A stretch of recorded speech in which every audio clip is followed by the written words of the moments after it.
Sunshine, please don't go away now.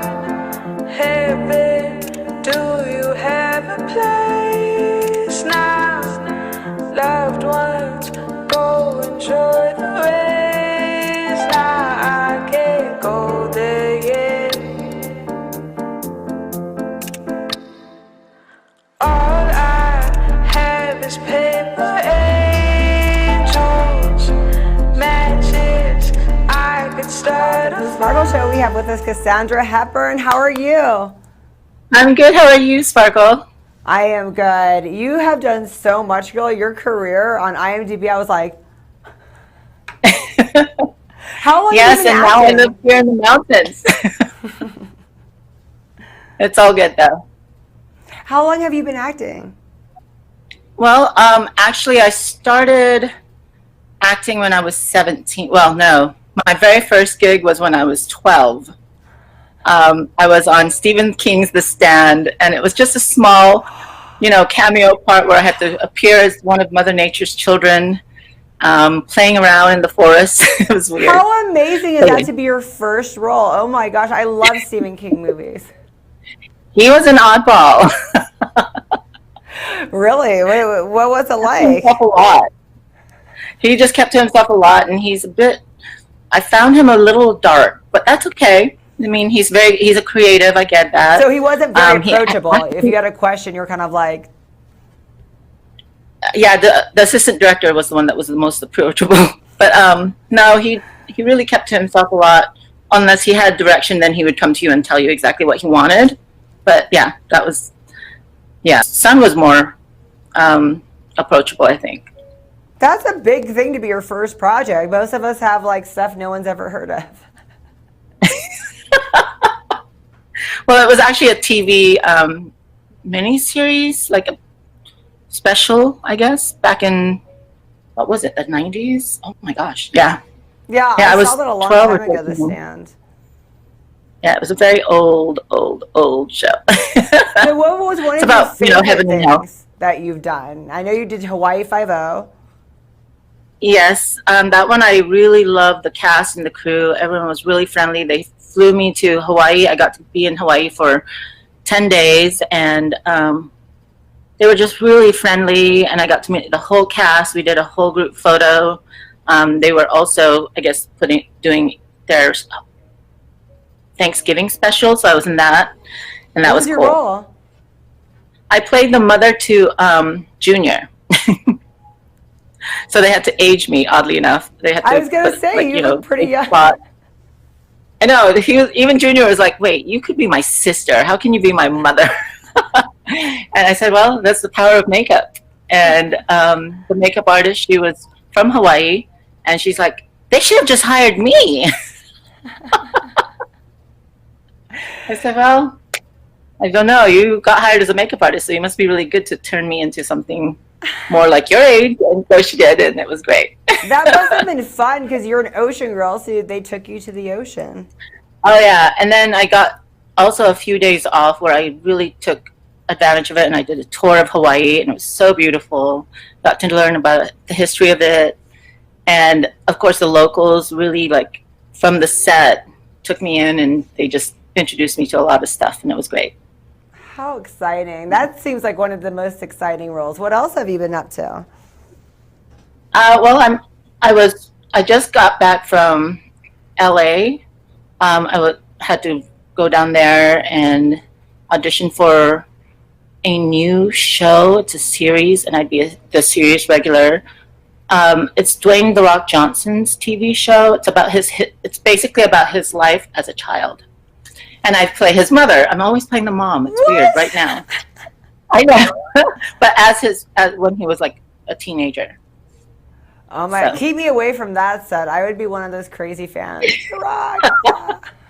Yeah, no, Dwayne "The Rock" Johnson's awesome. He's a good guy. So did you read opposite of him when you auditioned? No, I read for the director, and the casting director read with me. But he actually is the creator and the star of the show. But I think he's more like you know how they did that one with what's his name? That comedian. They did something like that where he basically did the talking about his past. Rock? And then Chris Rock. Everybody hates Chris. Yeah, so it's similar to that, I think. And it's also comedy, so we'll see what happens. But of course, with COVID, everything got canceled and everyone's on hold and wait. So we'll see. But you've been doing some other kinds of things now. You're very zen, you're very centered, you're very spiritual. And can you tell us a little bit about your other career? Actually, yeah, well, now I've become a youth pastor, oddly enough, here in North Fork in the mountains, because the one thing that I've noticed, and I guess a lot of people have, is that there's a lot of problems with kids feeling like there's nothing to do, so they feel abandoned and neglected, and they do stupid things like drugs, stealing, all kinds of criminal acts. And so I think that's why God brought me up here, so that I can somehow, I guess, impart some of my own experiences in the past as a feeling like an orphan child, to be able to share my story with them and to tell them that there is hope and that you make your future, and that you need to, it's up to you what you want to do with your life. And if you choose to just be a drug addict, then that's your choice. Or if you choose to be a thief, then that's your choice. Or promiscuous, that's your choice. But your choices are what define you. And I'm trying to help them find a different path of choice where they find it through Jesus Christ, which makes them feel more, I guess, find their identity, their true identity in Him, because that's where we really find our true identity. I got saved about 6.5 years ago, almost 7 years ago, and my life's changed. I mean, I had all the success about 7 years ago, and I was considered the it girl of 2018 summer, and I got all these projects and all these offers, and I traveled the world, and I was a brand, what do you call it? Brand rep for like Puma in the UK and Asia. So I got to travel to those areas, and then I also was the face of MotoGP, which is this international motorcycle racing circuit. Wow. And so I got to travel to that, and just did a lot of I did also advertisements, modeling, because of my acting. But before I was an actress, I was actually a model, and that's how it all started. And then I got into what do you call it? Music videos. And in the music videos, I had to be like the pretty main girl. They called us the main girl at the time, and I was a video girl. I have to admit, I know. We said the other day. And I love that. See, I love music. Music videos are fun to do, huh? Right, and you also work with some really talented directors of those videos that will remember you, so that they will, like McG started in music videos, and now he's a famous movie director. So you just never know who you work with, and you both get raised up together and you'll work again, because this business is all about being familial. Does that make sense? Where you feel like you know the person, you're comfortable with them, you know how they work, and so you want to work with them again.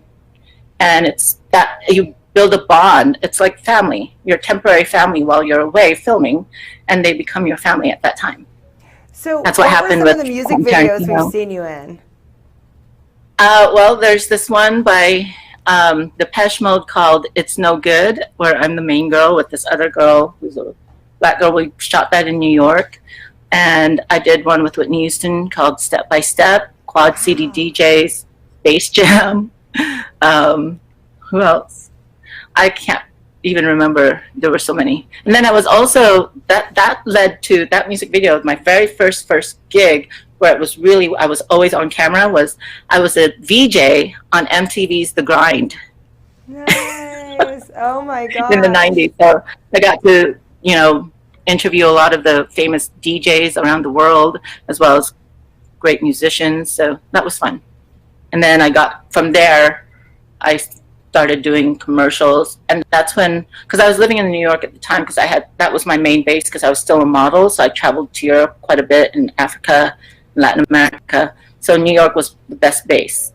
But then when I decided to really take on acting after going to school at the Royal Academy of Dramatic Arts in London, called RADA, that's the acronym, a producer saw me in a production of Midsummer Night's Dream. I played Hermia, and he, I guess, thought I was amazing, and he asked me to come to LA and audition for a movie called Time Lapse with, who was it? He was a famous actor, Rob Schneider, not Rob Schneider, what's his name? The guy who was in Jaws. Oh, Richard. He's older now. Dreyfuss? No. No. What's his name? Ah! Anyway, the movie was called Time Lapse, and I had to play a Thai woman who was like a computer hacker, but I also that was my first role playing a lesbian, which was really weird. I wasn't a Christian then, so I just took on any role. And are you choosier about your roles now because you're a Christian? I am, and I like it better, because then I don't do things I will regret. Because when you look back in the history of your work, there's some roles that I wish I didn't do, but it's done, so it's okay, and I have to deal with that. And that's something that, and I knew then, like, okay, don't get me wrong, I loved, and it was wonderful to work with Quentin Tarantino. I really enjoyed that. And which I loved one? the cast. Which piece? It was called Hell Ride. I got to work with Michael Madsen, Dennis Hopper's last movie, David Carradine's last movie. It was like all these greats. I got to work with all of them. And it was awesome. And Quentin was the one that really brought that into my life. And I'm grateful for him, and he's a great director. But it was 3 Dimension Films, which is, the Weinsteins. And they made it so difficult because I was new. I wasn't a star. But my managers, my lawyers, my publicists, my agents, they're like, this is going to be it's going to make you a star, Cassandra. You have to do it. I'm like, but I feel really uncomfortable about this one part, and I really need to do, negotiate that. And they're like, well, they're not going to negotiate. I was the lead, but the lead had to, it was one of those rom-com type films, and I had to be naked. Completely, or just topless? Literally. Ah. And so that's one of the things that I really regret, that I got really pressured by the industry to just do it because they said it would help me. Right. And when you're an actress, or anyone really in the industry trying to make it, you listen to those who represent you because you think they know better. Right. Now I realize they're looking at it more as dollar signs, not for your benefit. They're looking at it for their benefit. And that's one thing I'm realizing now as an actress, is that I will always, especially now that I'm a Christian, I look to God first and I give it over to Him, and He's the one that provides the roles. Because He knows He's made me who I am to be an actress for his glory, not for my good, for my glory, but for his glory and my good. And so I have to trust him that he will lead me to the right roles that he wants me to do. And I can do drama, I can do comedy, I can do basically action, anything really. And I've done all kinds. But the one thing I wish I had before was God, because then I would have not regretted what I did. Does that make sense? Right. And so, although that project was fun, it was great, and they really kept it clean and made it look nice, I still hate it because, it's in the social internet world forever, and you can't do anything about it. All you can do is say, okay, I made that mistake. Let's move on. And so, yeah, that's the one role that not that I regretted the role, I regretted having to do the certain parts of the role. You would have renegotiated the contract of that. Right. Try to say, hey, I couldn't renegotiate it.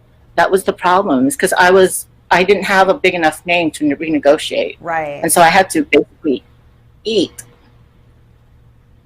crow, I guess is the term. Because they'll find other people who are willing to do it, right?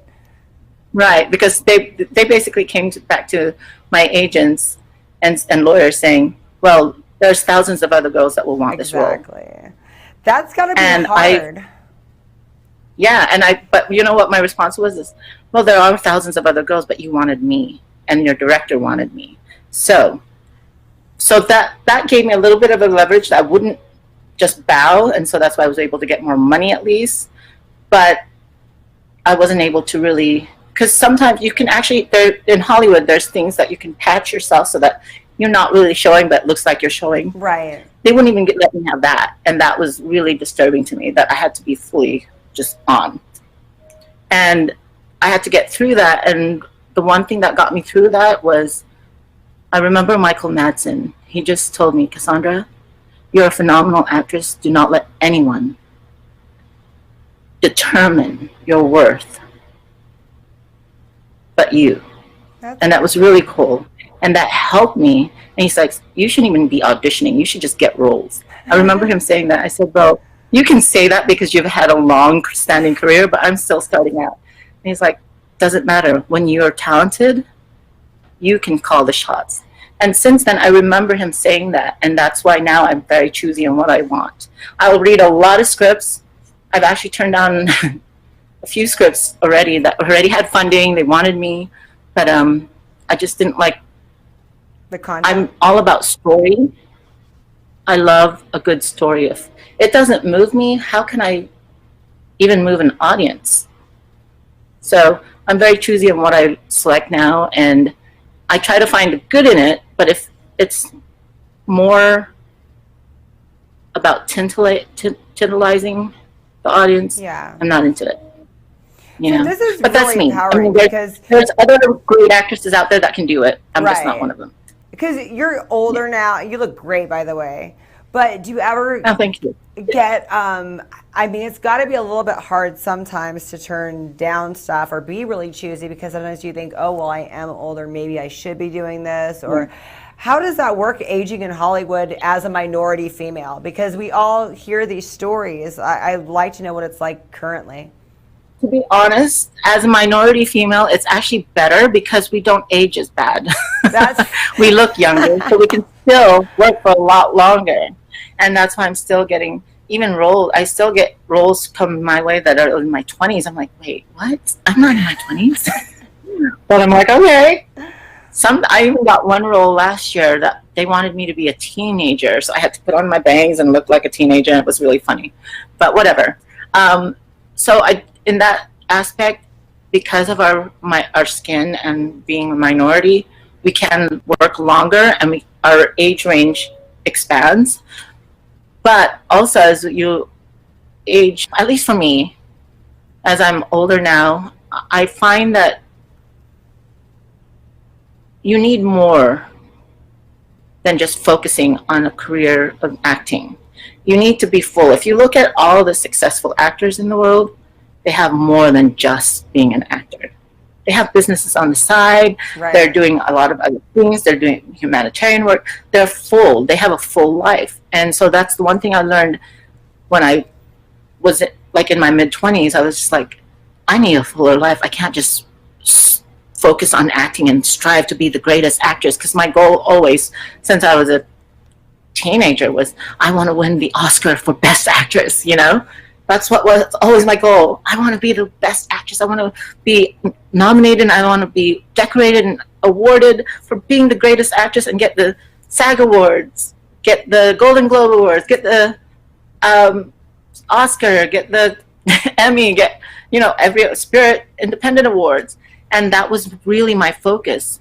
But when that shifted, and when I was in my mid-20s, that shifted, and I decided I need more than just this, because this is what's gonna drive me a little bit cuckoo and crazy, because it's, as you know, it fluctuates. Your career fluctuates a lot, especially as a female actress. Right. We don't get as many roles, and there's a lot more competition. Well, another thing I wanted to ask you is when you said that you went to the university in England. It's the Royal Academy of Dramatic Arts. So that's really impressive, because you had done the stand when you were 12. You had done more roles when you were 17. To make the decision to hone your craft and go away, how did that work out? Because weren't you afraid, hey, well, if I'm gone from Hollywood, everyone's going to forget about me. This is my prime. How am I going to go and do my craft but get the roles? What was the thought process? Well, I was already away from the acting, because modeling took over. Like that, the stand was just a fluke. A casting director just happened to see me and said, oh my gosh, you'd be so perfect for this. And so I did that. And then the other role when I was 17 on a soap opera, what it was called As the World Turns in New York, that was also a fluke. I just happened to turn in my modeling composite card to them. And I guess at that time they were looking more for models, the look. They were looking for a look, not really acting.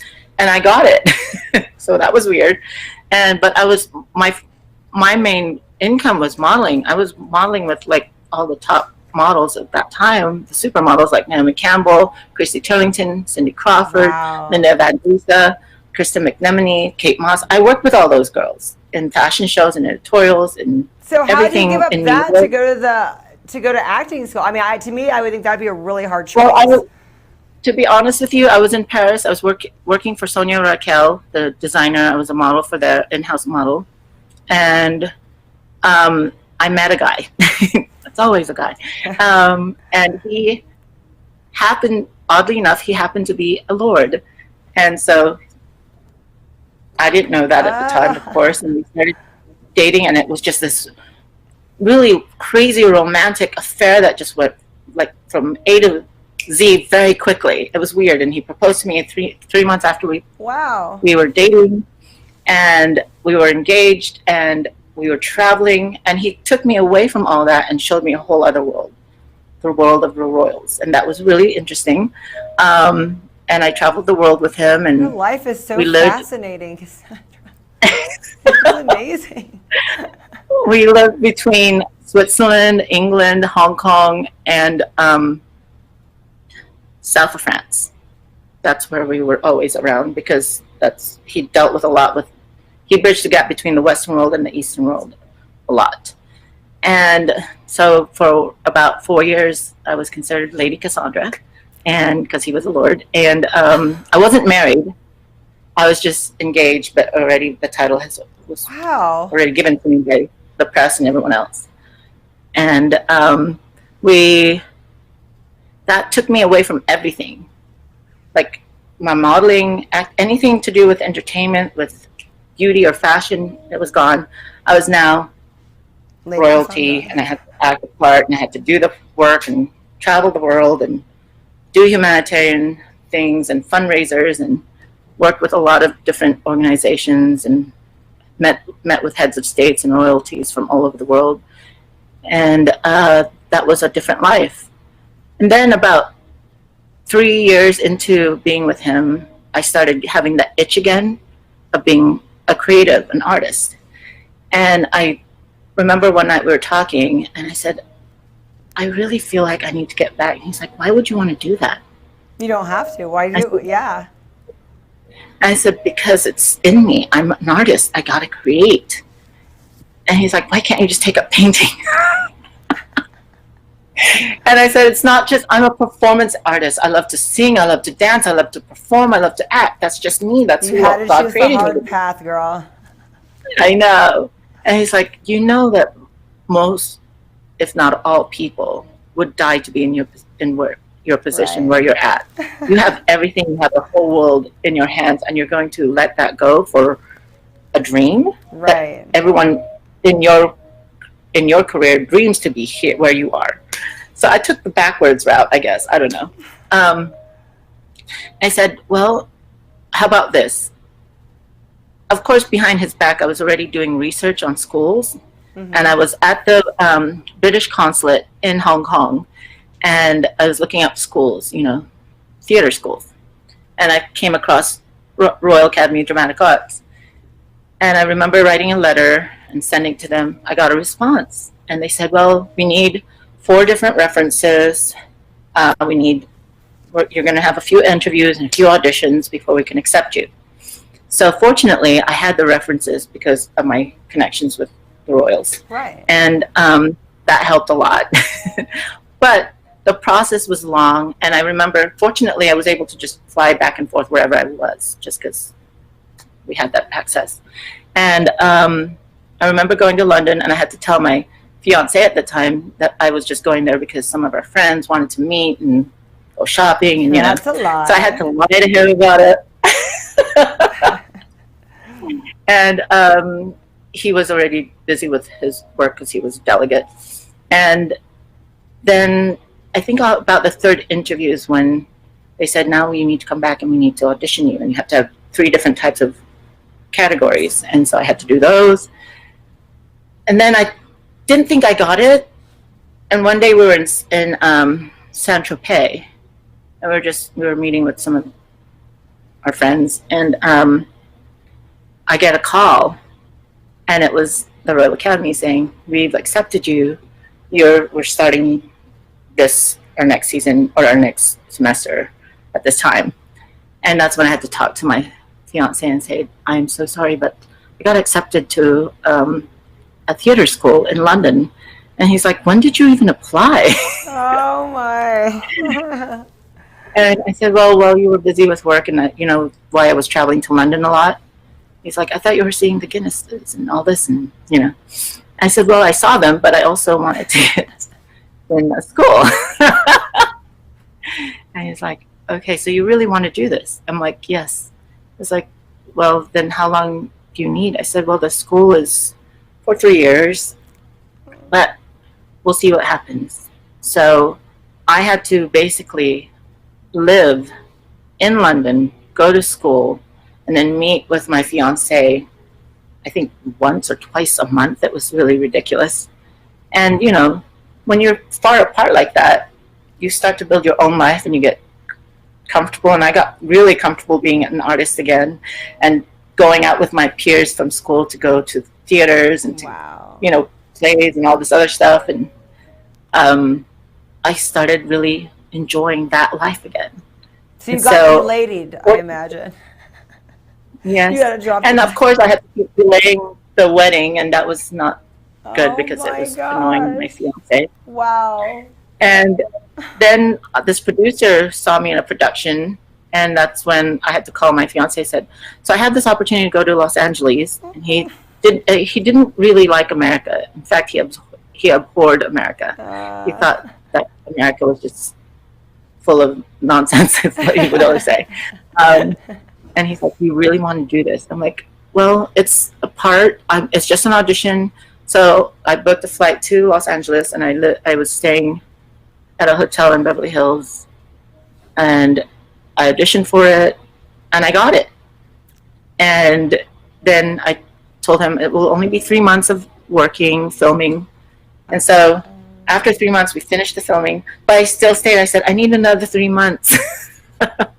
And it turned into 6 months. 6 months turned into a year being in LA. And he finally called me, and he's like, I don't think you want to come back.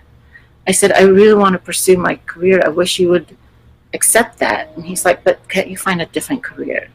He didn't like the idea of me being an actress. And I said, no, because this is who I am. And so he said, okay, then I guess this is goodbye. And so we had to meet in Switzerland. I had to sign some papers, and we parted ways. And then you became a video vixen after all that, after the modeling and the No, traveling? the video vixen was before that. Okay. That was during my modeling. And That was part of the modeling. then I did do more videos after because that was what I knew best, and I knew people. And so when I got to LA, I called my contacts in New York, and they gave me information in LA to get into music videos. And I did that. And then I got a commercial agent, did commercials. I was in a Maybelline commercial. I was in a Pepsi commercial with Mariah Carey. I was in like maybe 20 commercials in the span of 2 years, I think. And then I became a union member because of being in commercials as a main girl in commercials. But then I booked my first big TV show where I was a series regular on Young and the Restless. I played Maureen. And so that led me to while I was on there, I also got this role in Sidney Lumet's film called it was with Vin Diesel. He played a gangster. It was Sidney Lumet's last film before he died. So I got to work with a great director who was a very highly awarded, and that year he actually got honored, and then he died. I played Candace's secretary, and that was played by that. I forget, I'm so bad with actors' names. Anyway, it was Find Me Guilty was the name of the movie. And then that led me to a role in Even Money, where I played Claudia opposite Carla Gugino. And that was with Kim Basinger, Danny DeVito, Ray Liotta. And then from there, I got some other indies. And then I still modeled because modeling was like my bread and butter. So I was still going to designers in Milan and London and Paris because it's what paid mostly my bills. And then the big role came later on, which was the Quentin Tarantino film. And that's amazing because you started basically in soap operas to being a movie star, and that's a hard transition to do TV to movie star. Right? Yeah, but I think the great thing about soap operas is it teaches you about camera angling and work and blocking very much. Because it's in soap operas, it's the 3 cameras. And so you really need to know how to work and block yourself in that and angling. And so that helps you when you get into film because then it's just 1 camera. And so you already know how to take direction when the director says certain things and you don't have to ask him twice, which is cool. But a lot of soap stars get stuck just staying soap stars. I mean, you really transitioned very well in your career. Yes, but men have always been my downfall. Because men have always distracted me and pulled me away because they needed attention. I'm kind of I like to fix and help. And men that I've met have always needed fixing and helping, I guess, in that sense. And so I would always try to pull myself away so I can focus on them and help them in their life and their career and make them big and great. But then I forget about myself, and that's what's happened many times over. But I think now, where I'm at today, I don't go to the projects, they come to me because I'm just more selective, as well as I trust that God has what I need, I don't trust myself anymore in that sense that I need to go after anything, because when I go after something, it usually starts to make me question myself. But when I trust God, it helps me understand that this is what He gives me, and I will work and be grateful as unto the Lord, because whatever I do now, I do it as unto the Lord. That's just me. That's where I'm at. Amazing. When people think I'm insane, I care a lot. I lost a lot of friends because of it in the I industry, because they're like, you've lost it. You're a Jesus freak. I know. I'm like, It's okay, hard. I'm sorry. You stay true to You know, yourself. You must be so great at what you do when you're a youth pastor. You must be so inspirational. I love, like I said, I love story, and I love to bring story to life. As an avid reader, I love to see what I can do to bring it to life in my acting. And so that's why I love acting, because you're literally, your whole body is the instrument of telling a story. Right. And I love that. So what's next for you, Cassandra? What's the next thing we're going to see? I see so much. What can we expect? Hopefully, I will still win an Oscar for Best Actress. That is still my goal, but that's no longer like my one and only focus. It's more, that would be nice, you know, that's my dream. So bring that role. What's the next project we can expect you in? The next project, well, there's two. One is, I just put myself on tape for it. It's an indie film. It's like a Chinese American production. Oh, nice. And it's a comedy. Still waiting on what's going on with that, but the manager in LA called me. He's also casting it, and it's going to be filmed, I think, in Shreveport, Louisiana. Oh, okay. Not sure. So we'll see what happens with that. Right now with COVID-19, everything's kind of on hold, especially in Hollywood. Like SAG is constantly sending letters saying, we're starting to slowly get back into the groove, but we're still really careful on opening up What the project industry. are you most proud of your body of work? I have to say all of them, because all of them have taught me something about myself. Even the role that I told you I kind of regret because of the nude scene. They all taught me something about myself, so I can't say one's better than the other. Each one has given me something, and each actor that I've worked with has really given me a gem to work with as an artist, on how they process and how they work and what they give. Because in acting, it's not always about getting. It's actually about giving.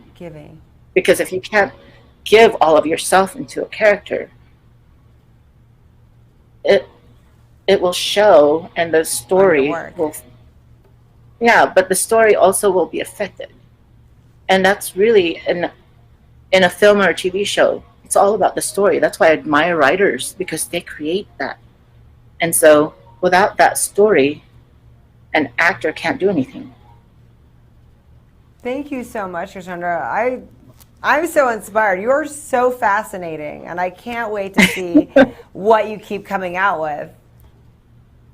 Thank you. Thank you so much for this. And where can we keep up with all that you're awesome. doing? Is it a website or Instagram? Where are you always telling us what's going on mainly? I have my Facebook. There's a Facebook fan page. There's a few profiles, like I've told you. There's Instagram. I also have a YouTube channel where you can actually see some of my audition pieces. Oh, cool. Yeah. So it's under Cassandra Hepburn. Yeah, so there's all kinds of, I also do TikTok, because TikTok's fun, just to do stupid dance challenges. I mean, my friend Jessica's on it, so why not? She's an actress too, so hey. Thank you so much. Yeah, no worries. You have a blessed day. You too, Cassandra.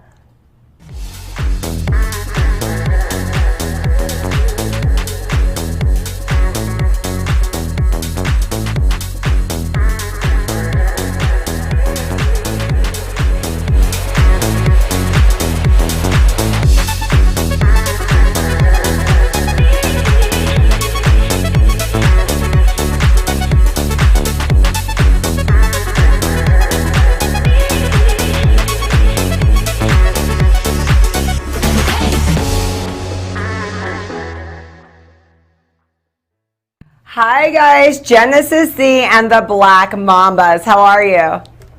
How you doing, Sparkles? It's a pleasure. It's a pleasure. Hey, how's it going? So where are you guys from? Kind of everywhere. I'm raised in LA and San Francisco, but this is kind of like my bi-coastal hometown here in Philly, Delaware, and thus in Wilmington, Philly, the Shore, Jersey Shore, from everywhere. Nice. But right now you guys are on the East Coast, right? That's right. That's yeah. correct. I love the East Coast. What's the weather like there? It's hot right now. It's Tourette syndrome weather. Can't decide, but it's mostly. Yesterday was like Bay Area weather. Today's like Louisiana. Wow. Yeah. So Global you warming does guys exist. are from everywhere and you play everywhere. Yes, Yes. we Yes. do.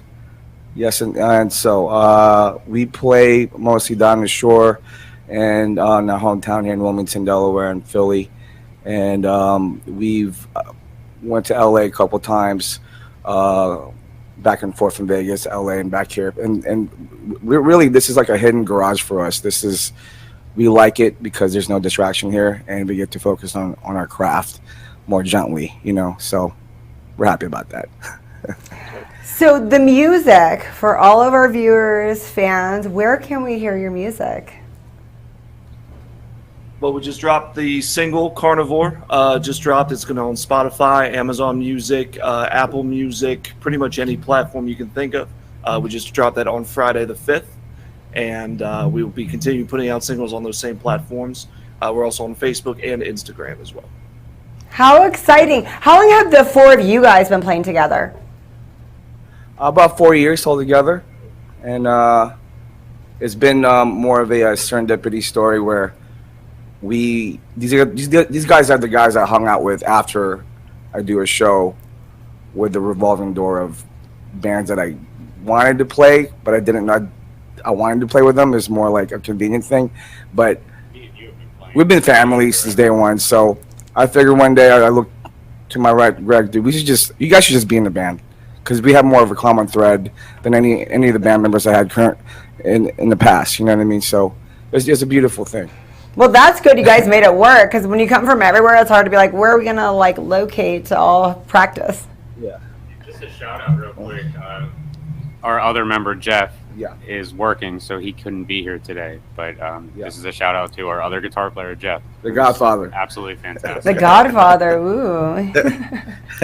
Do you guys have any music videos that are out? It's gonna be out on the 7th of July, and blessings wise, we have Redman featured in it, and we're way excited. Yeah, it's a dope video. It's a hint of murder mystery kind of theme, and it's a continuation of that. We're gonna have another remix after that, and a mystery novel type of video. Yep. Oh my gosh. So what are you guys gonna play for us today? I see everyone's got their instruments. Are you guys playing? We got our stuff just in case. Hey, we love hearing live music on the Everything Sparkle show, so let's do this. Yeah. Right now? Yeah. Oh wow, let's do it. Okay. Let's do it. Can we hear the song? Okay. Can we what? Can we hear the song? She wants to Yeah. Nice. Live, you will hear it, and then we're gonna set it up. Here we go. Let's do my days. Yeah. Okay.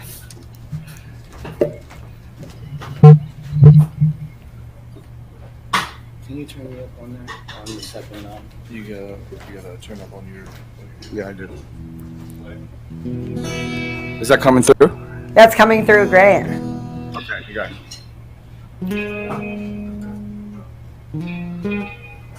Here we go. Show me, my friend,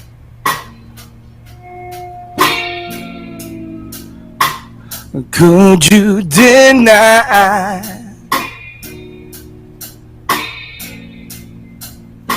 my thoughts could hide and lie? Let love show the way. A darling cry through an empty space. This all cannot be done. And so I turn into myself. in a world above my own. This all cannot be done. So show me, my friend,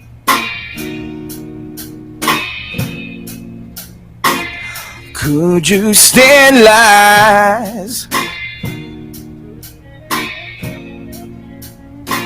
My spirits can't defy. Yeah, yeah, yeah. And love showed the way. I died and cried through an empty space. This all cannot be done. And so I turn into myself in a world upon my own. This all cannot be done.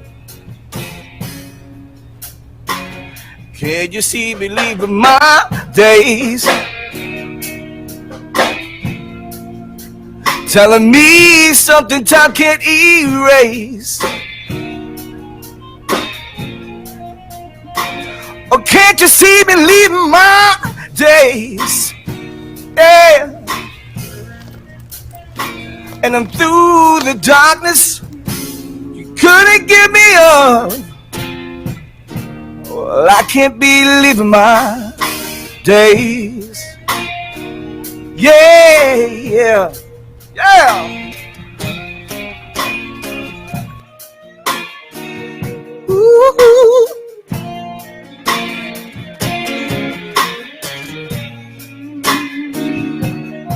Yeah.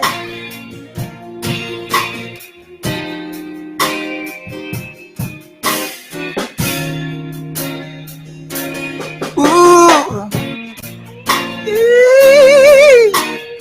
Yeah.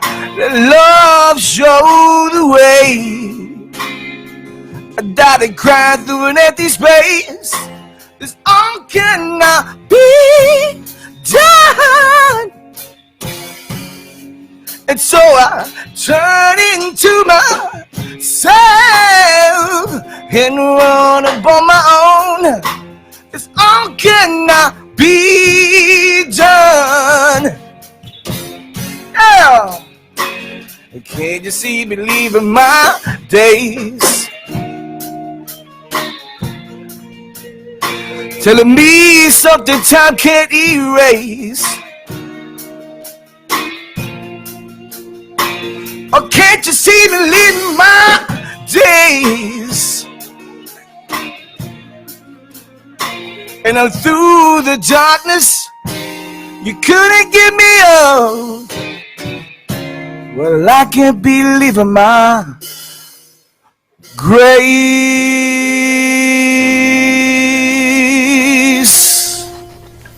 Oh my gosh, that is so amazing. I love it. And your voice. Thank you so much.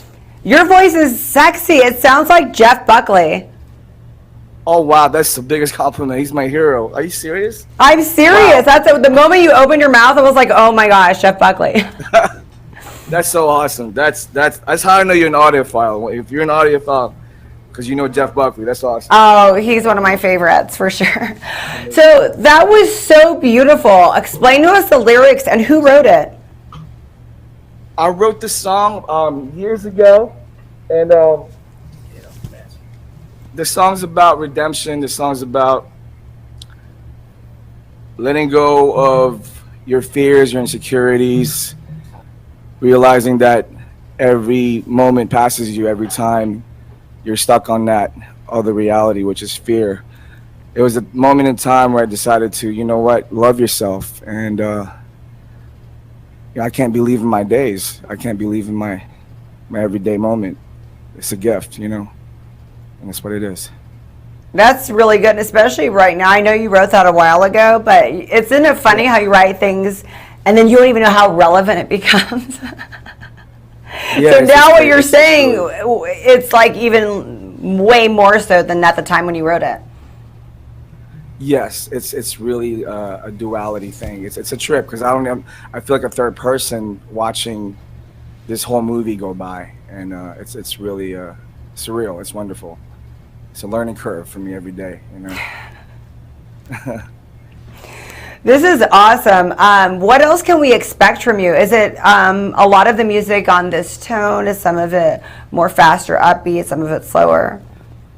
Yeah, we're a duality band, more of a hybrid. We're big fans of the Tarantino soundscape, and that one song you heard particularly has that Tarantino-ish soundscape. But the other thing we're fans about, we're big fans of hip hop, EDM, all the crazy party music. So we're trying to combine what shouldn't be combined. You know what I mean? So, and that's what we're here to do, because we don't like to particularly put a genre on our music, but if we had to, it would be soul alternative. I love it. You're gonna hear a lot of bangers. So, yeah. But right now, I wanted just to relax and drink a beer right now. I just been in a good like Zen moment. That's how I felt. I just like, wow. You know, it's fun. Thank you so much.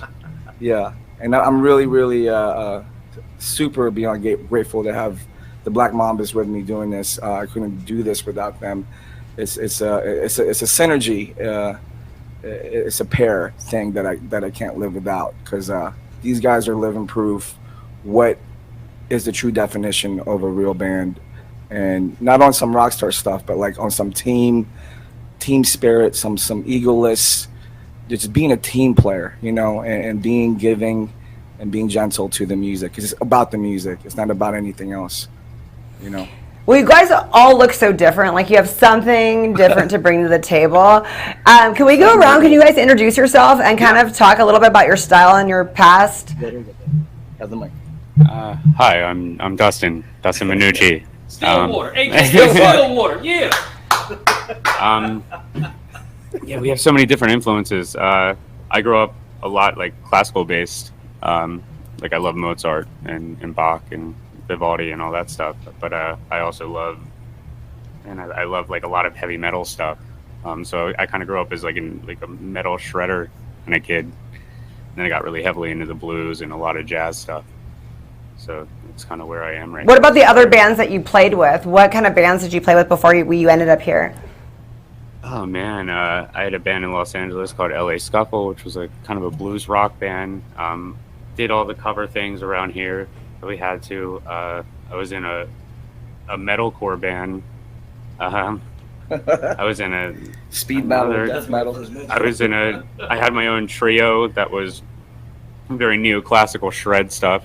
So like Bach, but on steroids. Bach rock. Bach rock. All of it. I played in all the pop bands. I'll be Bach. So many. I was in the Shred Chamber, which was all classical music done on electric guitars, and we did that at the Grand Theater with the First State Ballet. So we were doing a lot of Tchaikovsky. Wow, that's so awesome. So yeah, everything. Yeah. Greg? Been lucky. Hello, Sparkle. Hi. My name is Greg, and my friends call me Red, for obvious purposes, unless you couldn't tell. But I'm a guitar player, bass player, piano player, singer. I've been playing music my entire life, starting with classical roots as well. My father has a classical music degree from Peabody Conservatory, so he got me into classical. Started off playing violin, classical piano as a child. Did that for many years, and then when I was about 14 or 15, I started my journey into more contemporary music, and particularly growing up with a lot of rock and heavy metal music, which is what I was passionate about. I started my own journey and, you know, being a shred heavy metal and rock and roll guitar player. That's right, man. But I also at the same time started exploring a lot of music in the funk and pop world. So I started listening to a lot of records like Rick James, Street Songs, and I started listening to a lot of Kool and the Gang records, things like that. So that's what started my bass You know what I mean? My whole bass fascination, because I love the bass lines in that. So He's a shredder, by the way. He's a badass. thank you, thank you.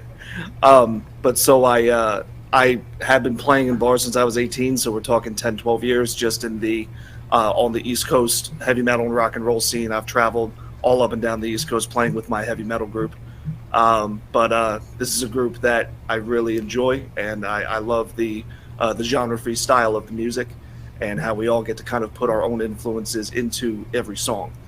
So that's why I'm with the Mambas, man. They're just Are we ever going to hear some of that violin, like for the beginning of your songs? Maybe. We'll see. I think that would be cool. I like when you get the violin and like something you don't expect in the beginning. Or the cello. Cello is beautiful. Ooh. I like going to bed with the cello, not physically, but you know. I think I've still got it. I really like mandolins. Any band that whips that out, it's So romantic. It's romantic. I'm gonna start playing the mandolin tomorrow, actually. Yeah, I just started taking lessons 5 minutes ago. I heard it was a chick magnet. So, so how you doing, Sparkle? My name is Lucky. I'm the drummer. Little background: born in Detroit, moved to Delaware. Gospel scene. I bring the energy. I've played hip hop, gospel, rock. We can name a couple bands here in the local area. Shout out to all of them. They know who I am. They know who they are. We'll stay connected like that. But you know, I just bring some energy to the table. Genesis seen me playing in a hip hop band called Harvey Road. Harvey Road. Yeah, shout out Harvey Road, all of them guys. And he pulled me in. He wasn't sure exactly how we was gonna mesh all of the things, but I think the music speaks for itself. It's working. The people are behind it. We got platforms like yourself that's giving us the platform to speak our message as far as musically. Thank you. We appreciate you. You know, and I have to show this shirt off. Melanin is not a crime, and I'm done with that. America, we love you. Anything that you see right here, this is what America looks like on the good side. You know, all type of faces, colors, and genres. And I like that. I think it makes for a really good band, and I love it because I could watch you guys and know who's who. You know, in some bands when everyone has the same hairstyles, everyone looks like it, and you're like, "What's that?" And it's like now it's like I know your personalities, I know who's who. I'm not going to forget. That's right. That's right. That's right. It's like we're like a boy rock band if you think about it. So, ladies, pick one. Can I be Justin Timberlake?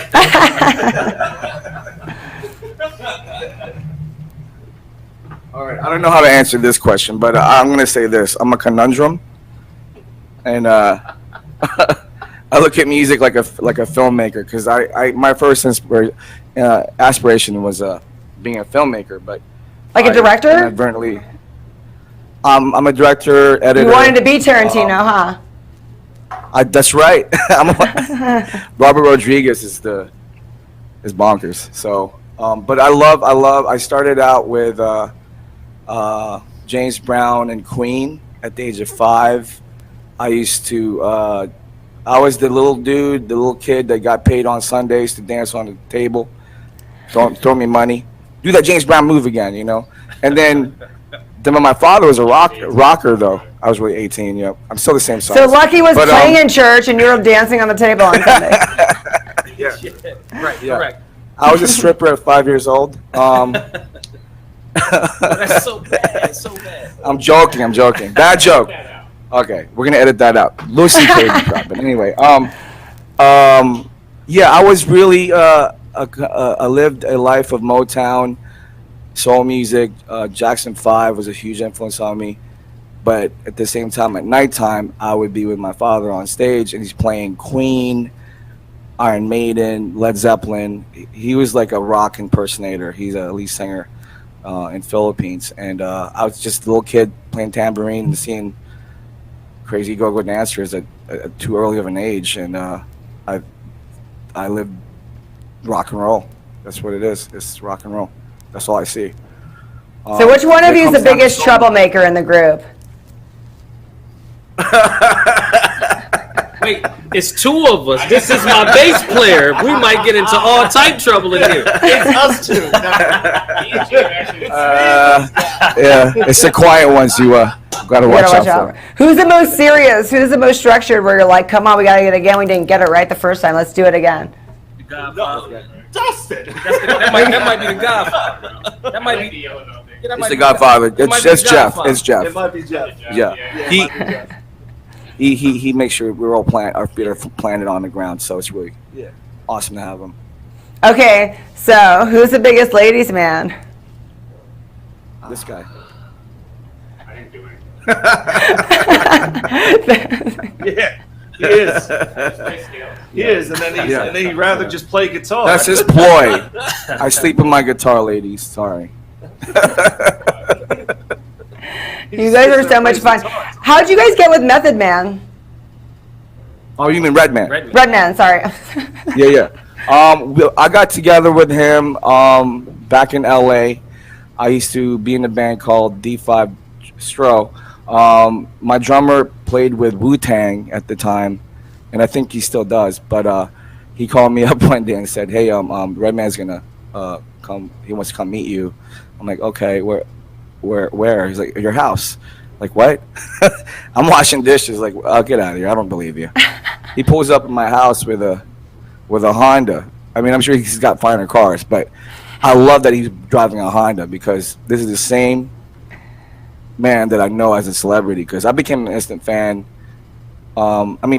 Before Cribs, I saw him on Cribs, and then you know that part when you open the fridge and it's just a ketchup bottle in the fridge. The show. That is Redman. I love him to death. And but yeah, that's how I met him, and he was a big fan of the song "Save You," and I wanted to put him on the song of ours, "Carnivore," and it's funny because how history repeats itself. We were actually trying to implement that single 5 years ago, Really? but I wasn't in the right situation, and that's why I'm representing here as the Black Mambas. Because it's law of attraction. You got to be with the right people, Especially in a band. Yeah. So, and I think the universe has really blessed me with the Black Mambas to pull Redman in this situation. Especially when he saw the video, he's like, "Okay, I'm in." You guys see the video? It's freaking great. I can't wait. Now I want to be in your next video. Oh, you got it. Done. Done. Ain't no thing. Ain't no thing, brother.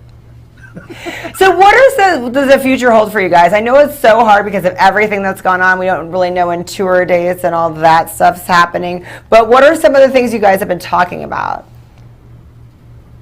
We're really introverts.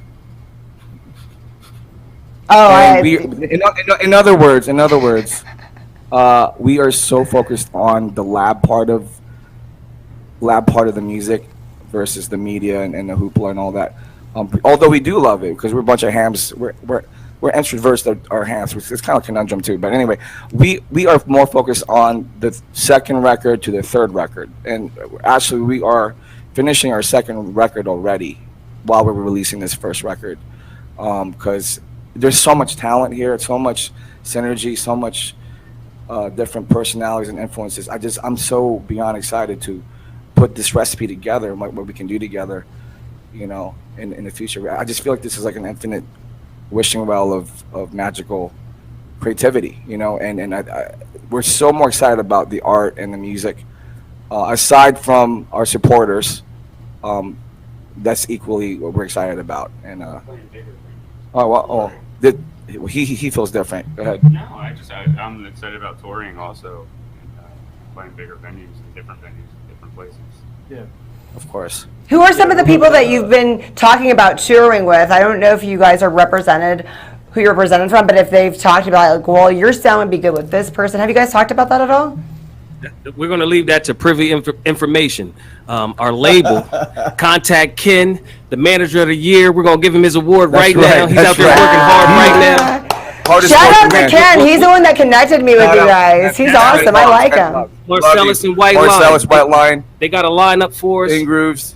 Because of the COVID, things are kind of a little I know. Working things on the back end. But please be ready. As a matter of fact, we'll make sure that this is one of the platforms that we'll announce some of our dates on. We'll go ahead and make that commitment to you if you make that commitment to us. And, Absolutely. That's right. Yeah. So aside from Redman, who are some other people you've talked about collaborating with? We have Rod Digger, Busta Rhymes, Spliff Star, the whole Flip Mode squad. I would like to collaborate with more current artists in the future. Have the opportunity, and this is a great platform to be into in order to get to that situation. But we have prior blessings with those artists for what's to come on the next album. What else? I want to get Anderson .Paak because I used to play with him back in LBC. Bruno Mars, I used to rock parties with him at house parties before Bruno Mars. But I would love to have them boys, like it'd be like a full circle, like beginning to the end. This is awesome, So, but yeah, we'll holler. Awesome. Well, I can't wait to see what you guys have in store because I already like the sound. I like it all. And as far as the other songs that you want to collaborate with, what is it going to be? A little more rap in there? A little more? Can you tell us a little bit about the sound that we can expect? I think the next project is going to be. So if we're categorized, and we have to categorize ourselves as a soul alternative, this album is going to be the alternative, and the next album is going to be a little bit more soul. A little bit more funky, a little bit more. This is the nightlife. We're gonna give you a little bit of picnic music, a little bit, and start to introduce the sound as a whole. We can't give it to you as a whole on one album because you can't. There's not enough put space. Greatness in a pill. You might gotta put it in a bottle. So allow for it to spread. Pay attention. Keep your eye to the Mambas. We're gonna have something for you. Just wait. And my last question is, who has heard you guys play that was a fan that you were shocked was a fan of your music, that you found out and you're like, wow, you listen to me? Ken, our manager. For me, it was Michael Davis from the Bullets. Michael Davis. He's phenomenal. Michael Davis. He's a phenomenal rockabilly guitar player. He's awesome. Legend in this town. Yeah, I'll go ahead and say I'm gonna give a shout out to DJ Broadway out there. I think he's in Chicago right now, but that's Lil Nas X's DJ. And it kind of took me back. I sent him a link of one of the songs, and he sent me back some great comments. So I was kind of shocked that he actually, was paying attention before I actually sent it to him. So shout out DJ Broadway out there in Chicago representing Lil Nas X. And shout out to Lab Rats, Valley Boys, LA. Awesome. Thank you guys so much for coming on the show. Sparkle, thank you. Thanks for blessing us. Thank you. LA, stand up. We love y'all. We love you. Woo, woo. We're good. Thank you guys. That was awesome.